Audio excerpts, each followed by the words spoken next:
natin yung best natin na Oo. maintindihan tayo, mag-sorry. Oo. Sa'yo yun mag-sorry, bro. Sorry, tapos patawarin din yung kabila o kung sino man yung ano. Tapos sa'tin na yun. Kumbaga, basta tayo, maluwag na yung puso natin, okey na yun. Hindi na natin makokontrol yung kabila. Wala na tayong magagawa, eh. Kumbaga, malungkot, mabigat, pero wala, eh.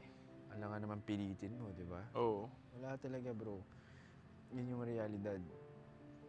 Sarili mo lang talaga meron ka. Bonus na lang kung may mga talagang kaibigan ka pang andiyan para sa'yo. May mga nagtitiwala sa'yo, may mga magaan yung loob sa'yo. Bonus na lang yun.